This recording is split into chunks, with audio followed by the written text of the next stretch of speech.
This is Hannibal back here from thehannibaltv.com with a daily wrestling news update.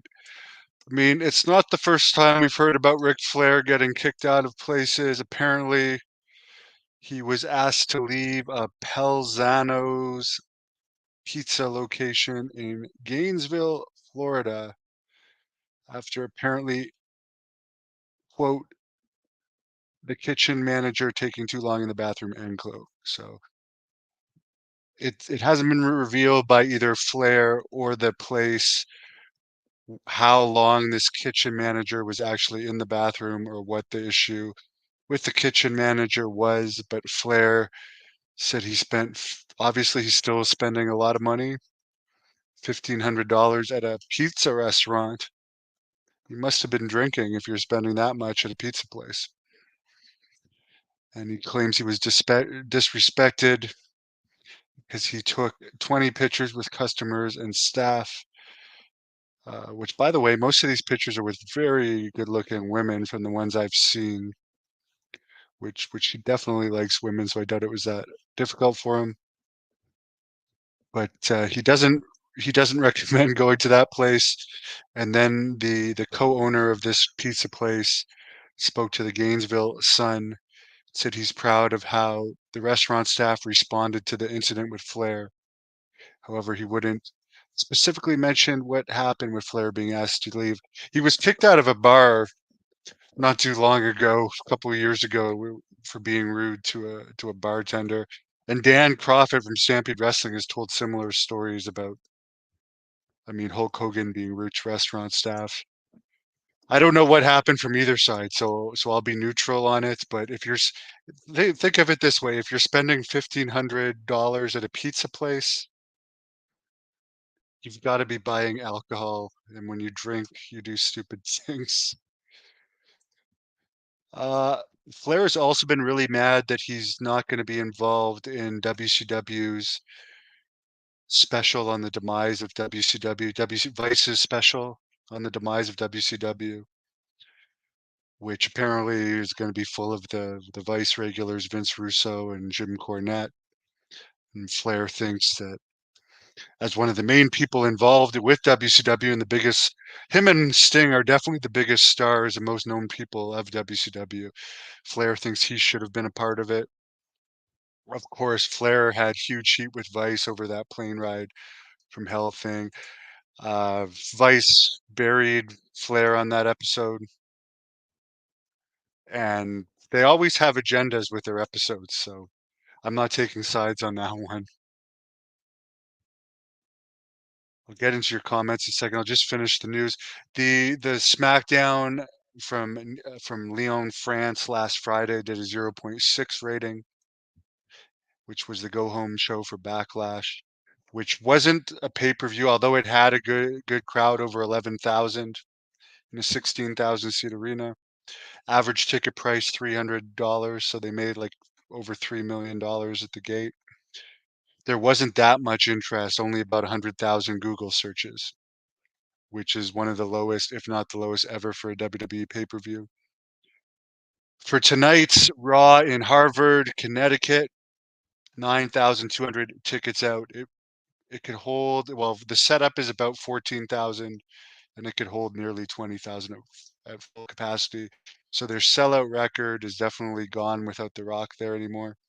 Today is the 40th anniversary of Ric Flair losing the title at the David Von Erich Parade of Champions to Kerry Von Erich, who I used to be very good friends with his daughter Lacey. That's one of the most historic matches of all time. Jack Kilby says is making a joke. I mean, I can understand there's some people that I've worked in bars and stuff as people that have like been following my draft book entries. No, I've dealt with the public, so I can see it from both sides.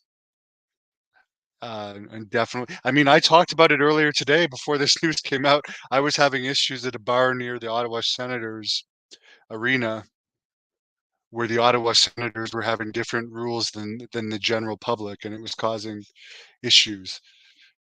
because they're being treated differently, and some stars expect to be treated better than your teachers, your doctors, your lawyers, your common men, your police officers, your firefighters. Some stars think because they're entertainers, they should be above all that.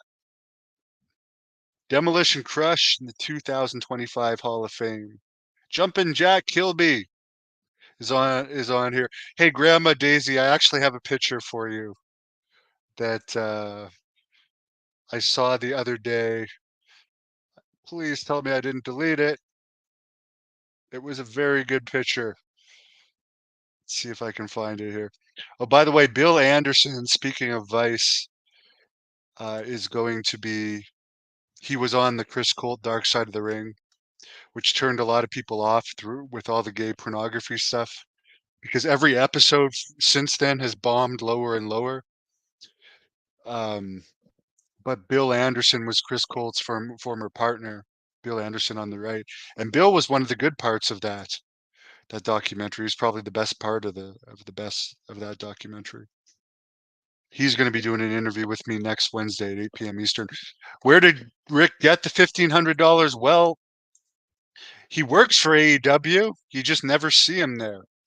They don't use him, which is ridiculous. Flair got cold pizza. Someone says if cash was involved, Flair's wallet was gone. Someone says Hulkamania. Yeah, gay porn and rest. By the way, I did a report earlier today about Pat Patterson. A lawsuit has been filed in Toronto by a former referee who refereed in Ron Hutchinson's company in Canadian Grand Prix Wrestling. This guy here has filed a lawsuit against Pat Patterson regarding Pat allegedly hitting on him uh, at a WWE Raw event or a WWE TV taping in 2004 that apparently Patterson had given him free tickets to. So we'll see how that one plays out. He's not asking a lot of money. Oh, here's the picture for Grandma Daisy of none other than Giant Gonzalez, who I agree should be in the Hall of Fame, and Harvey Whippleman. I've done an interview with him, as well as John Paz and Jerry Lawler, who WWE released from his commentator job today, but he's still under a legend contract, so he can't go to AEW. There you go. I thought of you when I saw that. That is from Portland, Maine. Jack Kilby, you should consider going to Portland, Maine. It's not that far from here for Great North Wrestling. And Vermont, Burlington, Vermont, and Portland, Maine are two places I think Great North Wrestling would do very well. By the way, Trisha Morrison gave me this gold chain with Tommy Morrison's ashes in it. My original chain broke while I was working out, and I got a new one. So I'm showing that to show Trisha, hey, I got a new one. Tommy Morrison, of course, was in Rocky V, beat George Foreman, former world champion. So give this video a thumbs up. Have a great evening. Appreciate you all tuning in. Sorry about your experience, Ric Flair, but give me a break. You're in your 70s. Let it go. Who cares if someone's a little slow, honestly. Honestly, I don't know. That's just my opinion. Mellow out, you're going to give yourself a heart attack.